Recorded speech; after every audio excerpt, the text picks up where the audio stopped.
Hola, buena tarde, buen día. Depende de dónde nos estén viendo, los horarios van cambiando.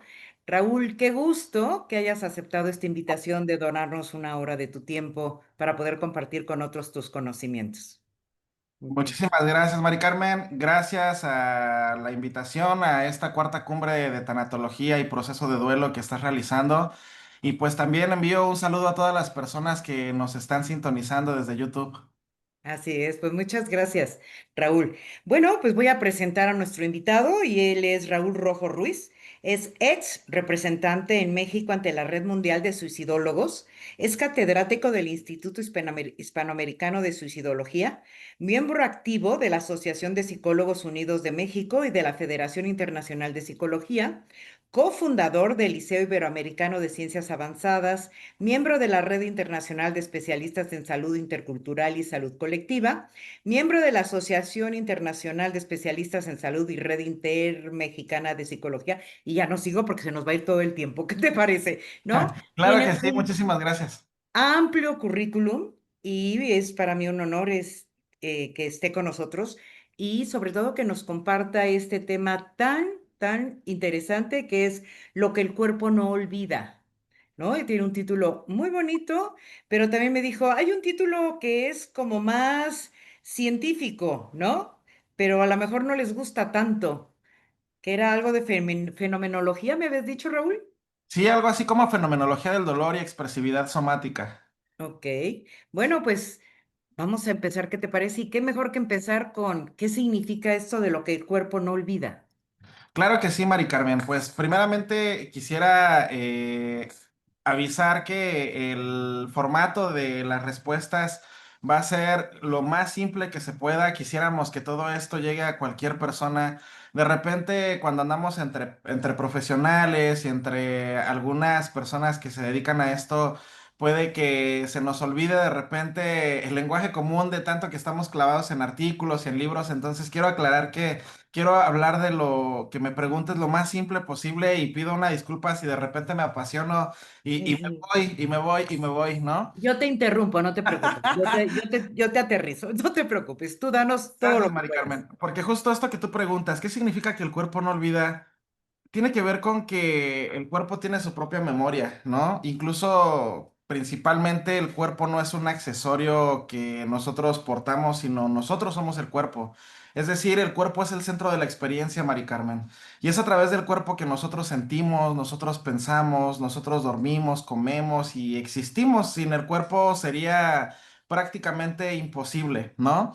Entonces, cuando nosotros vivimos alguna sensación, alguna presión en el pecho, un nudo en la garganta, una tensión va a aparecer sin razón aparente, pero estas experiencias pues están surgiendo ante diversos circuitos neuronales, bioquímicos, endocrinos que van a estar ahí presentes. Y lo que yo quisiera es que entendamos que el cuerpo no olvida cuando nosotros vivimos un dolor, cuando vivimos una pérdida o alguna situación que se nos va a dificultar. Ok. Y no olvida, ¿verdad? Para Para nada. nada olvida. De hecho, sobre todo cuando vivimos alguna situación que es muy difícil. Y una de las maneras en que nosotros manifestamos este dolor, por así decirlo, es a través de enfermedades. ¿Es esto así? Así es, digamos que aunque la mente quiera reprimir o quiera olvidar, el cuerpo no puede dejar de sentir estas ganas de llorar, este nudo en la garganta, este estómago retorcido. Y entonces cuando nosotros nos quedamos con esta energía atrapada, Mari Carmen, de alguna manera se convierte en una energía residual que más adelante se va a destapar en una cuestión somática. Para la audiencia que no está acostumbrada con este término, quisiera aclarar qué es esto de lo psicosomático. Por Es una favor. palabra que se conforma entre lo psíquico y el soma quiere decir cuerpo. Entonces, cuando una situación emocional no está bien aterrizada o bien elaborada, de alguna manera lo comenzamos a expresar a través del cuerpo, porque si no salen llantos, si no salen palabras, si no salen alaridos, pues lo que va a hacer el cuerpo es que lo va a manifestar a través de ciertas sintomatologías. Entonces, el cuerpo, vamos a decir que es el escenario donde la vida se expresa, ¿sí? Y todo lo que duele por dentro, pues va a doler en todos los aspectos, en todas las dimensiones del ser. Entonces, si no salen palabras, el cuerpo lo va a traducir en cansancio, lo va a traducir en insomnio, lo va a traducir en gastritis, en migrañas, en dolores musculares. Entonces, pues para no irnos más lejos, el cuerpo no lo hace por castigarnos, sino para recordarnos que algo necesita ser atendido. Y es ahí donde nosotros entramos a acompañar, a clarificar, a decir que probablemente el cuerpo necesita darse un descanso, necesita perdonar algo, necesita reconciliar algo. Y ahí es donde exploramos justamente cómo es que el cuerpo se enferma, no como un síntoma negativo, sino como un llamado de advertencia, que algo tenemos que hacer. Wow. O sea, podemos decir que el cuerpo nos avisa de que algo no está bien, ¿no? De hecho, son los síntomas, ¿no? Que te están diciendo, a ver, algo no está funcionando, ¿no? Por ejemplo, tienes vómito, es porque algo no está bien. Pero esta relación psicosomática que haces es muy interesante, sobre todo en los procesos de duelo, ¿no? Donde todo el ser humano interviene. Correcto. Por ejemplo, las personas que transitamos un proceso de duelo generalmente nos da mucho sueño o no dormimos, no podemos conciliar el sueño o de repente nos da mucha hambre o dejamos de comer, ¿no? Entonces, podemos decir que el dolor emocional y el dolor físico hablan el mismo idioma, Mari Carmen.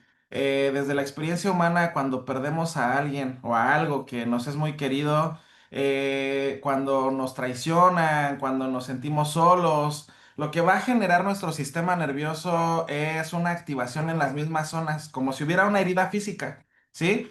Por eso sentimos que literalmente nos duele el corazón, porque lo que está pasando es que en el sistema linfático hay una glándula que recubre el corazón, que es la glándula timo. Y entonces en la glándula timo, pues hay mucha contención de todo el sistema linfático, ¿no? Entonces, por eso es que las lágrimas son una forma de liberación del cuerpo. A través de las lágrimas eliminamos sales, eliminamos toxinas, todo lo que nos va pesando por dentro. Pues, de hecho, siempre he mencionado, Raúl, que hay personas que ante un velorio o la pérdida de un ser querido, la familia se preocupa cuando ve a los demás o a los seres queridos llorando, ¿no? Y dice, no llores, te hace daño, no llores, te hace daño. Me parece que esto es una creencia no saludable. ¿Qué opinas tú?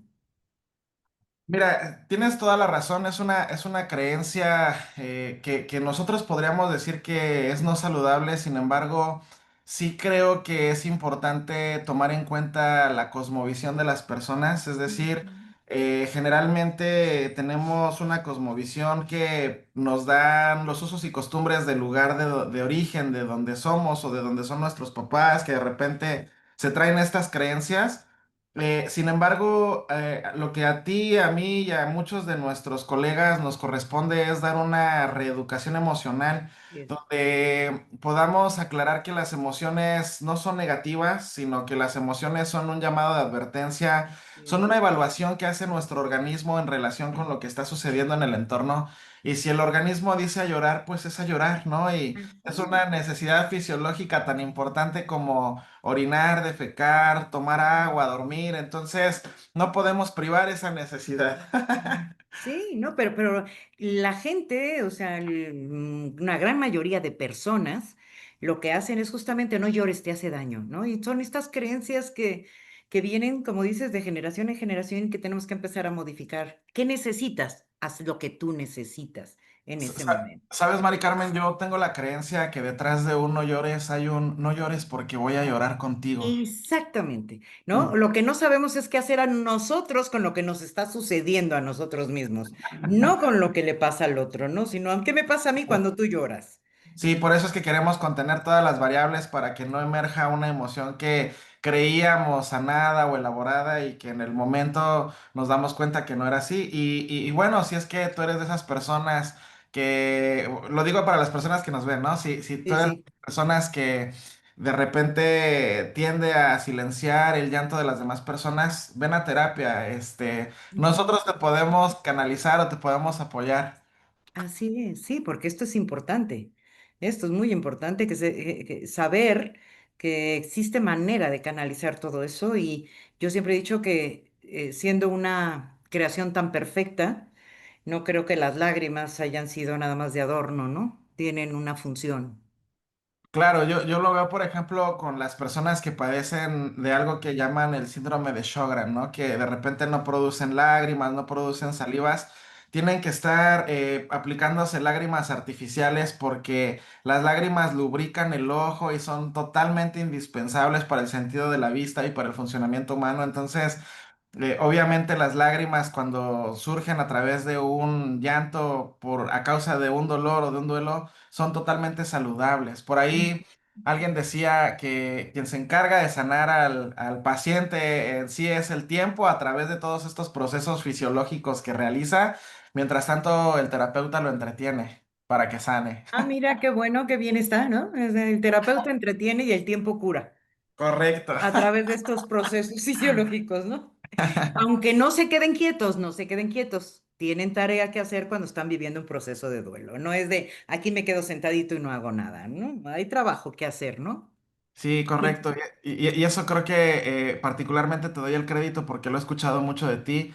No son etapas que llegan con el duelo, sino son tareas que nosotros tenemos que elaborar como si fuera una especie de aventura que probablemente no es cómoda, pero el sistema nervioso está generando un remodelado para poder tener una nueva neurobiología, para prepararnos ante la realidad donde nuestro ser querido o nuestro objeto de amor ya no está. así es, muy, lo dices muy bonito, sí, así es.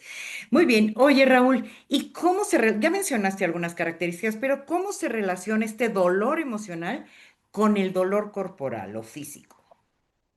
Mira, generalmente el dolor emocional y el dolor físico van a jugar un papel muy importante en una región neuroanatómica llamada el tálamo. El tálamo va a ser el encargado de desarrollar ciertas citoquinas o ciertas sustancias bioquímicas que incluso van a liberar cierta respuesta inmunitaria, van a provocar inflamación en el cuerpo, van a provocar dolor, ¿sí? Justo hay una correlación. Personas con dolor crónico van a tener una depresión y personas con depresión van a tener un dolor crónico por todas estas subidas y bajadas dentro del sistema nervioso, las reacciones aferentes y eferentes. Entonces, de entrada, un dolor emocional va a provocar un dolor físico y un dolor físico va a provocar un dolor emocional, porque sencillamente, Mari Carmen, esta idea de que existimos divididos entre la mente y el cuerpo lleva más de 400 años, ¿no? Así René es. Descartes hablaba no en el sentido literal, sino en un sentido metafórico para crear estas dos perspectivas como divisiones didácticas para poder comprender al ser humano, pero de repente nos lo tomamos ultraliteral. Y aquí yo les quisiera decir a la audiencia que todo lo físico es emocional o psicológico y todo lo psicológico es físico, porque finalmente es en el cuerpo a través de las neuroredes que están en el cuerpo. No solamente somos sistema nervioso, y quiero aclararlo también para los colegas que son cerebrocentristas y que de repente dicen, no, es que todo el cerebro, para nada, somos un sistema linfático, esquelético, muscular, reproductor, digestivo, etcétera, etcétera. Entonces, estos sistemas crean un organismo, ¿no? Y como organismo, todo lo que pasa en la región más recóndita del cuerpo va a impactar en otras. Por eso es que tiene una relación, pero justamente tiene que ver con todo lo que está sucediendo, pues, en el eje tal, bueno, vamos a llamarlo eje hipófisis, es eje, bueno, tiene que ver con el tálamo, la hipófisis y las glándulas, ¿no? Puede ser glándulas suprarrenales, pueden ser la tiroides. Entonces va a depender de qué tipo de dolor es el que estamos hablando, pero va a haber una correlación todo el tiempo, Mari Carmen. Oye, y si me permites nada más, yo durante mucho tiempo también usé mucho esta división didáctica únicamente para mostrar, ¿no? Pero yo ya agrego otras funciones, o sea, todo está relacionado también con la parte espiritual, con la parte intelectual, o sea, somos un todo que no podemos dividir, ¿no? Y entonces lo que pasa en un área repercute en la otra y en la otra y en la otra, y esto es importante para todas aquellas personas que nos están escuchando y que se percaten de que no pretendan ver al ser humano de una manera aislada, ¿no? De Sino que acuerdo. un Y, todo. y- y creo que también esto es un llamado de atención para nuestros colegas que de repente les da miedo tocar el área espiritual. La parte Así es. espiritual es totalmente importante tocarla e incorporarla, no como una forma de evangelizar ante tus creencias, Y a no tus... es religión, o sea, recordemos que Claro que espiritualidad no. no solo es religión, ¿no? Sino es, de hecho, una herramienta que se está usando mucho es ¿cómo se llama? El mindfulness, ¿no? Y es también ir a esta parte espiritual de encontrarte a ti mismo que puede ayudar como una herramienta. Pero bueno, no quiero nos perdamos de esto, nada más Adelante, para que no adelante. piensen que nada más somos cuerpo, psique y mente, ¿no? Somos muchísimo más todo Y esto. relación con el entorno también, Mari Carmen, porque Así, depende ahí está muchísimo Ortega y del Gasset. entorno. Yo y mis circunstancias, ¿no? De acuerdo. Y que parece que es algo que tú te estás especializando, ¿no? En todo esto. Sí, sí, un poco. Estoy en el área de la medicina intercultural, entonces la interculturalidad implica una relación totalmente horizontal entre todas las formas de saberes, donde ninguna es mejor que otra, ¿no? Entonces de repente hay saberes científicos, saberes tradicionales y pues ninguno está ni por arriba ni por abajo. Se trata de sumar, no de restar, ¿no? Correcto. Muy bien. Y bueno, hablamos mucho de cómo repercute la parte psíquica o emocional con la parte corporal, pero ¿qué papel tiene la conciencia en este proceso de sanar el cuerpo? ¿No? Y si se puede. Sí, por ahí cito una frase de Carl Gustav Jung que decía que cuando llegas a un lugar oscuro no lo iluminas poniendo velas o lámparas, sino dándote cuenta primero que el lugar carece de luz y que está totalmente a oscuras. Entonces, la conciencia es como una linterna que se enciende dentro de nosotros. Sí, cuando de alguna manera observamos con calma lo que sentimos, lo que nos está sucediendo sin huir, sin querer modificar, sin querer juzgar, el cuerpo comienza en una total relajación y en una total observación, ¿no? Entonces, lo que el cuerpo necesita no es que lo ignoremos, sino que lo escuchemos con ternura, con atención, con toda nuestra intención. Y es donde comienza el proceso de sanar, ¿no?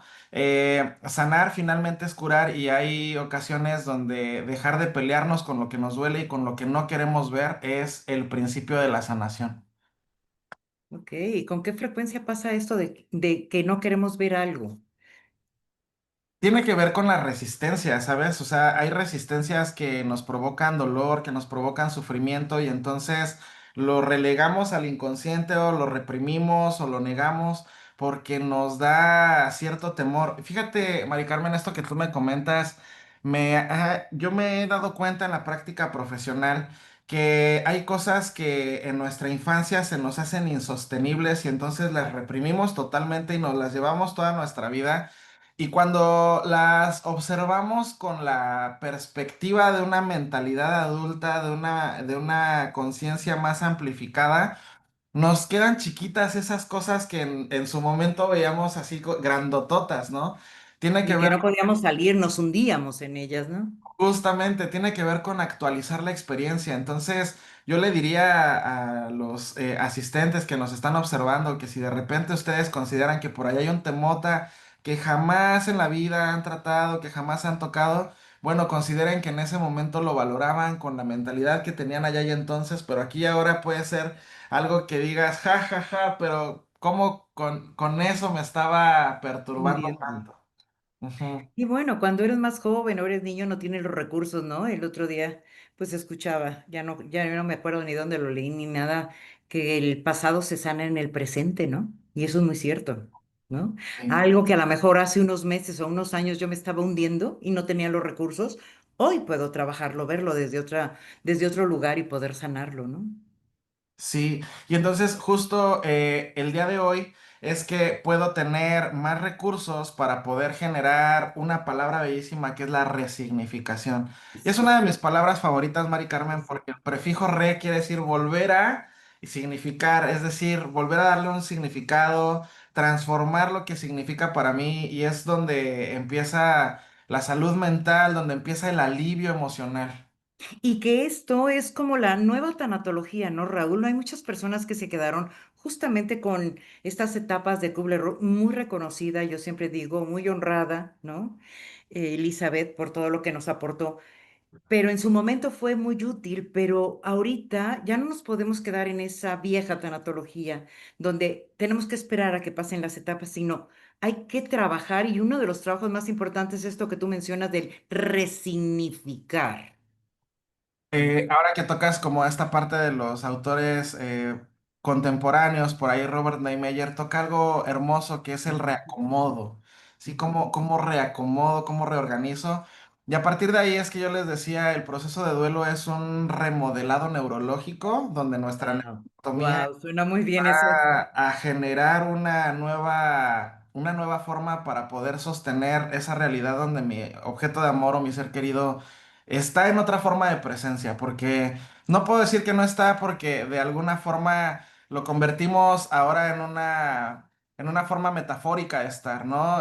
Damos los ejemplos que daba, decimos las palabras que decía, atesoramos sus objetos y es una nueva forma de presencia Y bueno, algo muy importante es que todo esto lo hacemos a través del amor, ¿no? a través Todo de es a través del amor. O sea, del amor que yo sentía por ese ser querido, soy capaz de resignificar, reacomodar, etcétera. Y esto es un proceso realmente bellísimo, ¿no? Pero a ver, Raúl, de acuerdo a tu experiencia, que tienes mucha experiencia en terapia, acompañando procesos, ¿por qué hay personas que se quedan como atrapadas o se quedan atrapadas en enfermedades? ¿Qué consideras tú que es importante tomar en cuenta? Por ahí hay una frase que dice que si siempre haces lo mismo vas a llegar a los mismos resultados y que si tú cambias un factor en la ecuación llegarás a un resultado distinto. En muchas ocasiones el factor diferente dentro de la ecuación está en el entorno. Tiene que ver con que la persona deje de darle vueltas como un perrito que se persigue la cola o quien persigue la zanahoria mágica, como en las caricaturas cuando le ponían a un caballo una zanahoria con un palo, y que se dé cuenta que hay recursos en el entorno. Me gusta mucho este ejemplo, Mari Carmen, de las personas que son usuarias de gimnasio, que de repente ven a un chavo así de estos fortachones que quieren cargar mucho peso y no pueden y están así súper poniendo sus caras de que no pueden y de repente llega un amigo fortachón también y con un dedito ayuda a que levante la pesa, ¿no? Entonces... Esa es la importancia del apoyo en el entorno. Lo que yo les puedo decir desde mi formación como terapeuta gestáltico que soy es que no somos seres aislados, todo el tiempo estamos en relación con el entorno y ya lo dice el español Shimo Tarrega, cambiemos este concepto de la autosuficiencia por la interdependencia, es decir, yo necesito del mundo, el mundo necesita de mí y entonces eso no me hace ni menos ni más. Entonces, si de repente quien nos ve es de las personitas que sienten que están totalmente intentando todo lo que pueden, pero siguen en la misma situación. Observa qué hay alrededor de ti y simplemente utilízalo a favor de la elaboración de ese dolor o de ese duelo que tienes, que sientes que no ha acabado de sanar. Justamente, Mari Carmen, para ello es que pues coordina las invitaciones de los expertos en esta cuarta cumbre de tanatología y proceso de duelo que tiene que ver justo con llevarte herramientas novedosas que tú no conocías hace 20 minutos y que a partir de esto tú lo puedas implementar para obtener resultados nuevos en tu vida. ¿Y tú nos puedes dar alguna muy sencillita? Claro, el pedir ayuda, el visualizar el dolor o el normalizar que todas las personas sufrimos. Particularmente esto va para hombres mexicanos de mediana edad, ¿sí? Quítate. Muchos latinos, ¿no? Bueno, sí, particularmente, ¿no? Pero digo mexicanos porque nos han metido mucho la idea de hay que aguantarse como los machos, hay que aguantarse como los no sé qué. Y entonces, no tenemos por qué aguantar.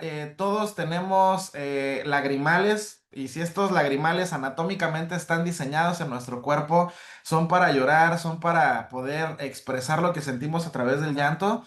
Y no te hace ni más ni menos hombre el poder reconocer que estás sintiendo. Es más, si tú conoces a un hombre que se reprime mucho lo que siente por eh, pues por este imaginario social de cómo tenemos que comportarnos los hombres, invítale a hablar. Es súper importante y esa sería la principal herramienta. Número uno, ¿puedo yo salir al entorno y pedir ayuda? O número dos, ¿puedo yo ser ese entorno apoyador para quien crea que necesita ese apoyo? Wow. pues es algo muy útil y muy práctico, ¿no? Sí. Bueno, yo entiendo también que habrá personas que les cueste mucho trabajo esto de pedir ayuda. Es como, ¿de qué me estás hablando, no? Cuando yo puedo con todo. Estas creencias que nos hacen tanto daño, Raúl, que impiden que podamos salir de una manera más sencilla adelante. Pero bueno, aquí están las recomendaciones para ustedes, ¿ok? Y Raúl, ¿qué podemos hacer cuando el dolor parece no tener sentido, ¿no? Sabemos y utilizamos mucho a Víctor Frank y te dice, encuéntrale un sentido a tu dolor, para algo te pasó, pero ¿qué pasa cuando esto no ocurre? Mira, yo creo que lo primero que tenemos que hacer, y justo lo amarramos con lo que acabábamos de decir, Mari Carmen, tiene que ver con empezar a nombrarlo.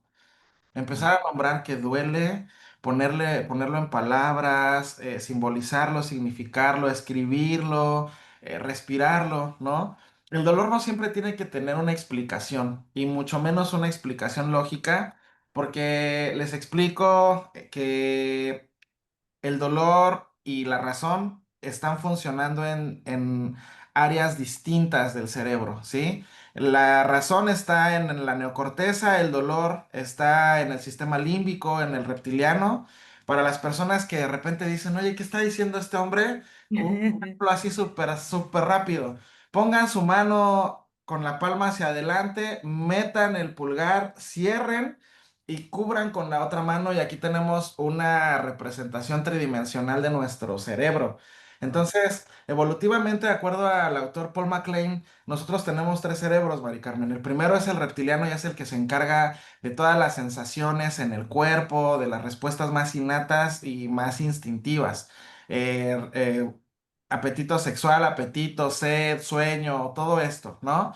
Luego vamos evolucionando, nos convertimos en mamíferos y desarrollamos el sistema límbico que ya empieza a experimentar emociones. Y con el paso del tiempo evolucionamos más y nos convertimos en sapiens, y ya tenemos este último cerebro que se encarga del razonamiento. Entonces, no podemos razonar algo que está en el segundo cerebro porque se razona con el tercero. Entonces, va a haber razones que no tienen, perdónenme, dolores que no tienen una explicación, ¿sí? Pero sí necesita ser reconocido, sí necesita ser visto, porque cuando nosotros tenemos una necesidad y esta necesidad es vista, simplemente se sabe cómo satisfacerla y se actúa y se satisface, y el resultado es que nos sentimos satisfechos, ¿no? Entonces, aquí lo que yo quisiera, y va a sonar muy romántico probablemente, es que aprendan a sentir con el corazón, aprendan a sentir con el cuerpo, no con la cabeza. No porque la cabeza sea mala o sea negativa, Mm. simplemente son regiones totalmente distintas, ¿sí? Cuando comprendemos que lo vivido también puede transformarnos, todo cobra sentido, Mari Carmen. Sí, seguro, seguro. Y no podemos negar ninguno de los tres. Me encantó tu ejemplo, pero no podemos negar ninguno de los tres. Forma parte de nosotros. Ok. Sí, y te voy a decir algo interesante, Mari Sí, Carmen. sí, Cuando adelante. nosotros buscamos no sentir, comenzamos un proceso de disociación. Es decir, estos tres cerebritos comienzan, como las aguas del Chavo del Ocho, a ser totalmente diferentes, ¿sí? Y entonces lo que a nosotros nos corresponde en un proceso terapéutico es alinearlos e integrarlos, ¿no? Y justamente lo que tú decías, la fuerza del amor es la única fuerza que va a integrar. El amor es integrador. El amor no separa, el amor une, ¿no? Entonces, habrá personas que en esta necesidad de no soportar su dolor se comienzan a desintegrar, y aguas, porque eso psiquiátricamente puede generar un trastorno disociativo de la personalidad. Es muy fuerte. Y no sabes ni quién eres. Correcto. Ni quién eres, ni para dónde vas, ni nada. Así No. es. Pero qué interesante, ¿no? Verdaderamente es un tema súper interesante que puedes decir, ay, llevo metida en esto tantos años, pero siempre descubres algo nuevo. Por eso me encanta también y disfruto tanto estas cumbres porque aprendo de todos ustedes, ¿ok? Muchas gracias, Mari Carmen. No, yo ya sé y gracias por aceptar. Pero bueno, continuemos, aprovechemos el tiempo. Sí, Eh, claro. Raúl, ¿el cuerpo puede sanar emociones del pasado? La respuesta es sí. O sea, ya decíamos que el pasado, el presente y el futuro se conjugan en una sola cosa, ¿no? Para el cuerpo existe el pasado presente, el presente presente y el futuro presente. Sí, a lo mejor nosotros no nos podemos ir hacia lo que qué va a pasar este viernes, pero lo que nosotros imaginamos genera ciertas respuestas que nos vamos a experimentar como angustia o como ansiedad, ¿no? Entonces, el cuerpo va a tener una sabiduría natural, va a tener dentro de esta sabiduría natural interna inconsciente la tendencia a autorregularse constantemente, solo que hay ocasiones que no le damos ni el espacio, ni el respeto, ni el tiempo, ni la dedicación, ni la energía suficiente para que lo haga. Pero cuando sí lo hacemos, cuando sí lo escuchamos con respeto, se libera, ¿sí? A veces un abrazo, un llanto, una respiración profunda son actos de sanación. El cuerpo no solo guarda heridas, también es capaz de repararse, de regenerarse, de reequilibrarse. Y aquí algo importante es que hay que confiar en el cuerpo, hay que confiar en su sabiduría, ¿sí? Entonces, quisiera cerrar esta pregunta diciéndote que sanar no es olvidar el pasado, sino hacer las paces con él. Hacer las paces con él y reconocer que si hay alguna sensación que todavía me provoca el pasado a manera de sensaciones sentidas en el cuerpo, escucharlas, ¿sí? Porque puede ser que de repente estas frases populares que asocian sensaciones con emociones como me hierve la sangre, tienen Ujú. que ver justo con reconocer que hay algo que me está desequilibrando, puede ser que tengo algo de más o algo me falta y entonces la idea es equilibrar. Bien, esto suena, suena muy bien, ¿no? Y sobre todo las palabras que vas utilizando me encantan, ¿no? Gracias. Resignificar, ahorita mencionaste otra que se me fue, reconciliar, Ah, reconciliarte con ese pasado, ¿no? Es maravilloso, es como para anotar. Y anoten también todos los que nos están escuchando como recomendaciones para sanar también estos procesos, ¿no? Y bueno, ¿por qué el cuerpo se enferma cuando callamos tanto? ¿No? Porque también nos han dicho esta creencia de los adultos, ustedes no pueden intervenir cuando los adultos hablan, en boca cerrada no entran moscas. Y todas estas creencias, estos sabiduría popular, entre comillas, que yo siempre la pongo entre comillas porque a veces de sabiduría no tiene nada, al contrario, es una manera de control, de represión. Pero ¿cómo puede enfermarnos el callar tanto? hay muchas explicaciones al respecto. Una de mis favoritas la pone Peter Levine, que es el creador de un método que le llama la experiencia somática. Él estudiaba el estrés postraumático hasta que un día le llega una paciente y se da cuenta de lo poderoso que es el trabajar con el trauma.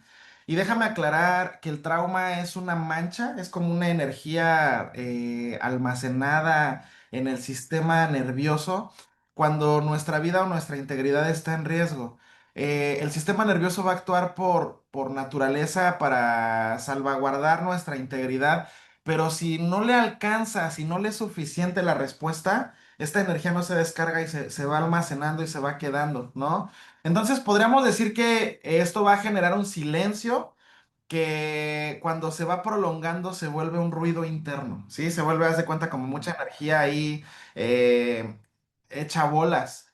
Cuando nos guardamos lágrimas, cuando decimos, no pasa nada, déjalo pasar, dale por su lado, mientras todo eso va sucediendo, el cuerpo comienza a hablar en su propio lenguaje, ¿sí? Y pues vamos a empezar con ciertos síntomas. Sí, hay muchas personas que se han dedicado a hablar de los síntomas en psicoterapia. Pongo, por ejemplo, a la chilena Adriana Schneike, que habla justamente sobre cómo los síntomas pueden ser una dimensión simbólica expresada en el cuerpo de eso que no pudimos hablar y que callamos, porque ella tiene una teoría muy interesante en relación a que cada órgano va a tener una personalidad y de acuerdo a la función del órgano es que vamos a trabajar esos síntomas. Y a los síntomas no hay que ignorarlos, hay que escucharlos porque ellos nos van a decir qué es lo que necesitamos trabajar. Sin embargo, si los ignoramos y los ignoramos y los ignoramos, porque ya lo decíamos, hombres de mediana edad, latinos, sumando a lo que aportabas, no tenemos la cultura de salud de ir al doctor, de hacernos un chequeo a diferencia de las mujeres. Por eso es que los hombres vivimos menos y morimos más, ¿no? Entonces, estos síntomas se van a conjuntar, Mari Carmen, y van a crear un cuadro clínico, van a crear ahora sí una enfermedad, ¿sí? Y las enfermedades o los síntomas son cartas que el cuerpo nos escribe cuando el alma ya no puede, cuando se desborda, cuando ya no puede hablar. Entonces, escuchar al cuerpo es un acto de humildad, es un acto de sabiduría, porque el cuerpo es sabio, porque nosotros somos sabios, ¿sí? Y ahí es donde sumamos que el amor es medicina, ¿sí? Y no hablamos del amor romántico, sino del amor Ah, que claro. abraza, que cuida, que sostiene. Y ahí es donde hablaremos del amor propio. ¿Qué tanto observas tus necesidades? ¿Qué tanto las atiendes? ¿Qué tanto sabes escuchar cuando el cuerpo te refleja esto? Esto que sientes pero que no has visto, que estas sensaciones de expansión en el pecho que son incómodas, este nudo en la garganta, estos trastornos digestivos, estas arritmias cardíacas, estos insomnios, ¿qué tanto los estás escuchando? Y de alguna forma, si no los has escuchado, bueno, aquí hay una terapia psicosomática que podemos trabajar. Sí, sí, claro, ¿no? Hay que trabajar el cuerpo, porque a veces a través del cuerpo puedes detectar muchísimas cosas y a través de las emociones, obviamente, situaciones en el cuerpo, ¿no? Bien, y bueno, con toda esto que nos has aportado, ¿qué nos podrías decir de cómo acompañar a alguien que sufre físicamente por una pérdida o trauma?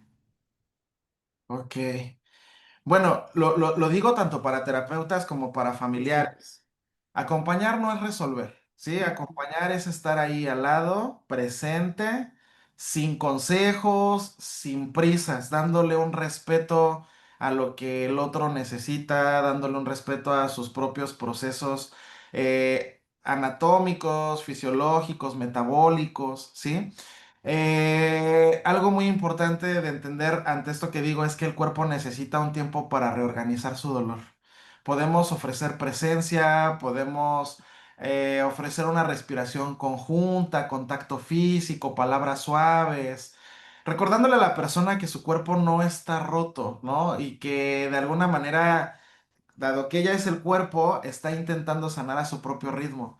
Por lo tanto, yo invito a las personas a no desesperarse, ¿sí? Porque pasa, por ejemplo, Mari Carmen, sobre todo cuando somos familiares que imaginamos un poco cómo debe ser el dolor del otro. Y el único que puede saber la dimensión real del dolor es quien lo vive. Pero cuando nosotros estamos al lado y escuchamos quejidos, llantos, vemos caras de sufrimiento, dimensionamos diferente y probablemente tal y como lo estamos imaginando, lo imaginamos de una manera muy, muy distinta, muy incrementada incluso, por lo Sí, claro. que debemos aprender a no resolver, ¿sí? A confiar en esa sanación que el cuerpo propiamente va a tener. Obviamente acompañándole también a sus procesos de tratamientos farmacológicos, tratamientos médicos, acompañando con una dieta nutritiva y sobre todo adecuada para esto, ¿no? Porque si de repente a lo mejor la persona le mandan una dieta blanda, gelatinas, frutas, vegetales y blancos, vamos a decirlo así, es decir, un pozole, Pescado. podría ser una dieta blanca, pero sin chile, ¿no? Si yo Sí. le quiero hacer una birria, no, no es dieta blanda, ¿no? Solo Y para que... bueno, que podrías hacerlo con todo tu amor, pero ahí el amor no funciona, ¿no? En Correcto, ese medio, ¿no? correcto, Mari Carmen. Entonces, es la manera más amorosa de poder acompañar, dándole su espacio, su tiempo, su ritmo, con nuestra presencia. Eso, la presencia. Qué palabra tan importante y a veces pensamos o sentimos o percibimos que si no hacemos ruido, no estamos presentes, ¿no? Es Y algo muy parecido, perdóname por la interrupción, Mari no, Carmen, no, a que hoy confundimos la presencia con estar, pero estar no es estar presente. así Veo a muchas personas que están acompañadas de un familiar, pero el familiar está en su celular, está en su libro, está en la televisión. Eso no es estar presente. así Estar presente es escuchar con todos mis oídos, ver con toda mi vista, estar con toda mi presencia, con toda mi compasión, con todo mi interés. Es otra onda, otro tipo de presencia. totalmente. Totalmente, por eso quise mencionarlo, ¿no? Porque hay personas que te dicen, pero si estuve, ahí estuve todo el día, pero ¿cómo estuviste? Si Sí. estuviste en el celular, si estuviste viendo tu novela, ¿cómo estuviste? ¿No? no es acompañar. Y no estuviste presente físicamente, pero ni emocionalmente, ni espiritualmente, ni nada. No sé, estuvo tu cuerpo nada más. Bien. Y bueno, si pudieras como aportarnos alguna otra herramienta de cómo acompañar a otras personas que sufren tanto física como emocionalmente, ¿qué nos podrías decir, Raúl? Mira, yo creo que primero tenemos que entender que la enfermedad es un desequilibrio y va a haber dos tipos de desequilibrio, Mari Carmen. Un desequilibrio por exceso y un desequilibrio por carencia, ¿no? Imaginemos el agua. Si yo tengo una garraspera en la garganta, sé que me falta agua, me falta hidratación, entonces yo tomo agua del entorno, la incorporo y me equilibro, porque tenía una carencia. Pero dentro de media hora me voy a andar así de la pipí y voy a ver ahí en qué rinconcito puedo ir a hacer pipí. Y entonces tengo un exceso y necesito vaciar algo del interior hacia afuera. Entonces, algo muy importante para poder dar un acompañamiento es indagar que cuando alguien está enfermo es porque hay una carencia o porque hay un exceso. Psicológica o emocionalmente también hay ciertas necesidades de carencia o de exceso. Una carencia puede solventarse con la atención, la comprensión, la validación, el acompañamiento, es decir, todo lo que está de afuera y que llega hacia adentro. Hay personas que incluso tienen mucho para adentro y tienen que sacar algo a través del amar, del aportar, del enseñar, del crear, ¿no? Entonces, la idea es que puedan detectar si hay una carencia o hay un exceso. Y algo que me gustaría dejar súper fijo es que el cuerpo no es un enemigo, es un aliado. Y el dolor tampoco es un enemigo, es un aliado, es... eh, uno de nuestros aliados más importantes porque es el que nos va a venir a decir que hay un desequilibrio y que hay algo que falta o hay algo que sobra y entonces hay que escucharlo, ¿sí? Hay que escucharlo porque el cuerpo no olvida y esto puede ayudarnos a transformarse en sabiduría si lo sabemos escuchar. Cada cicatriz, llámese que sea visible o invisible, puede convertirse en la puerta hacia el entendimiento profundo de lo que nosotros somos y de lo que es nuestra vida y nuestro mundo hasta a nuestro alrededor. Entonces, sanar el cuerpo es una manera también de reconciliarse con la vida, con la historia y con el misterio de la existencia, Mari Carmen. Así es, ¿no? Qué interesante, qué interesante. Por lo tanto, recomiendas reconciliarse con el cuerpo. Si pudieras darnos dos tips para reconciliarnos con nuestro cuerpo, ¿qué sería? No sé, a lo mejor vernos enfrente del espejo y empezar a mirarnos. No sé, dos tips o tres tips que sean sencillitos para que las personas puedan hacerlo.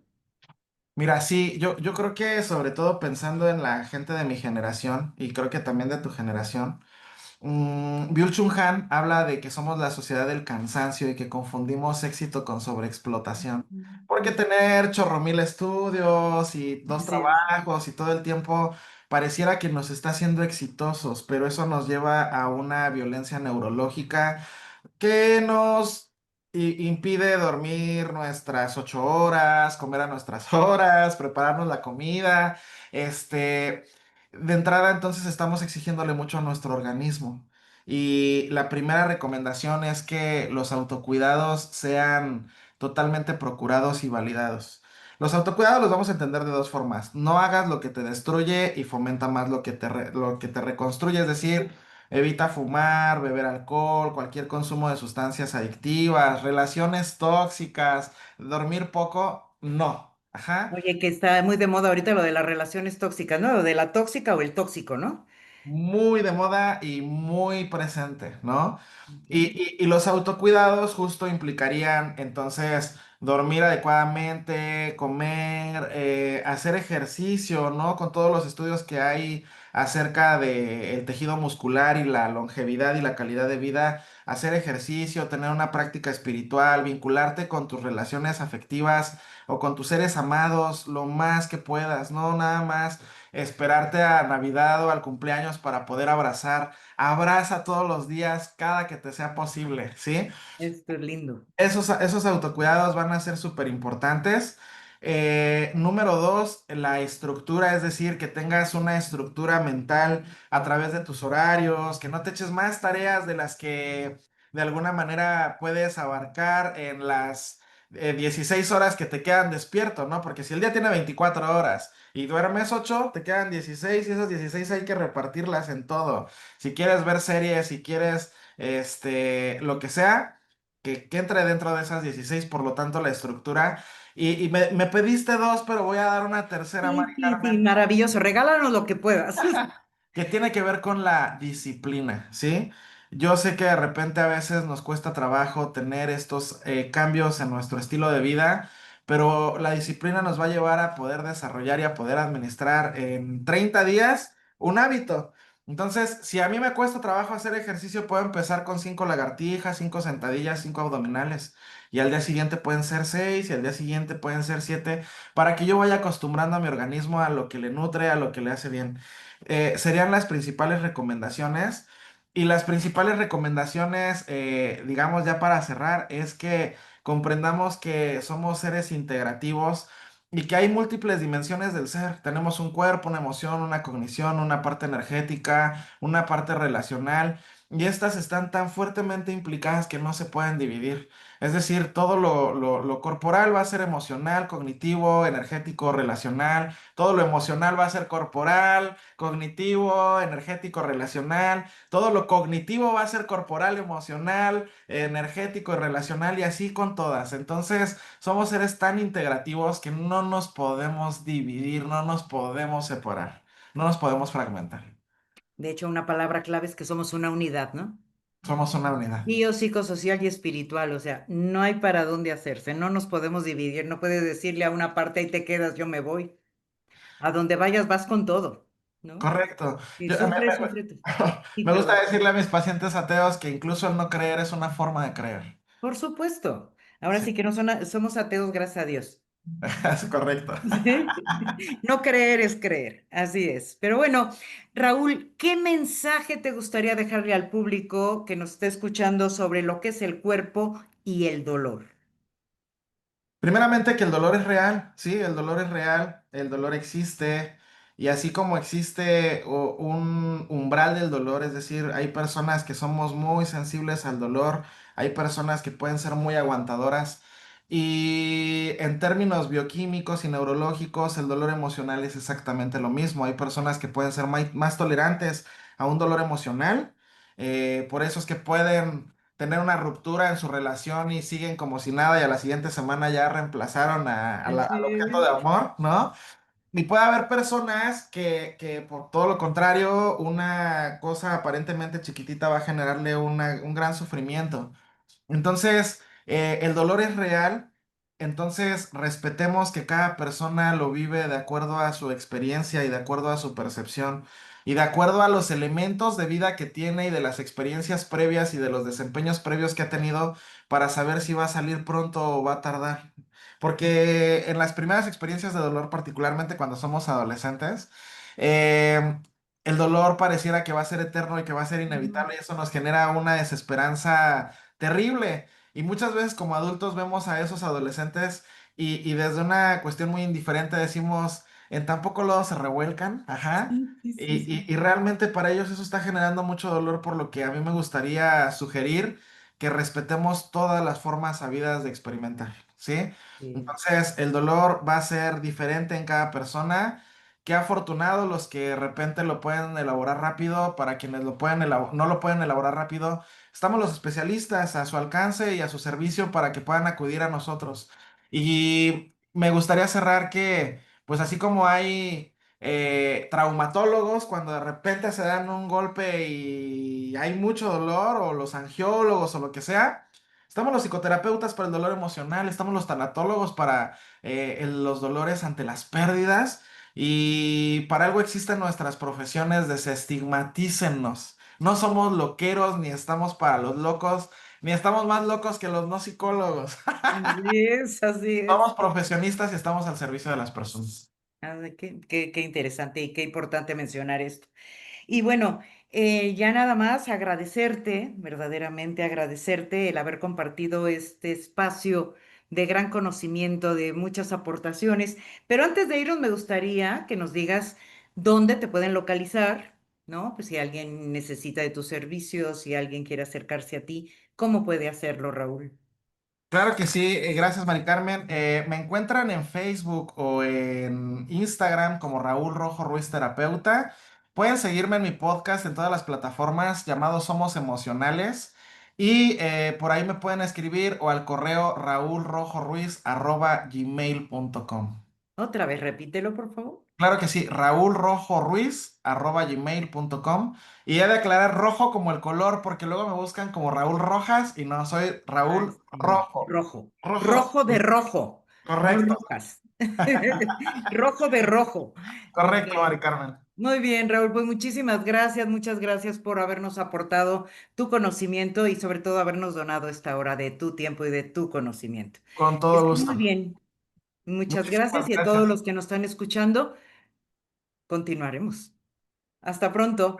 Hasta pronto. Gracias, Mari Carmen, por la Chao, chao. invitación.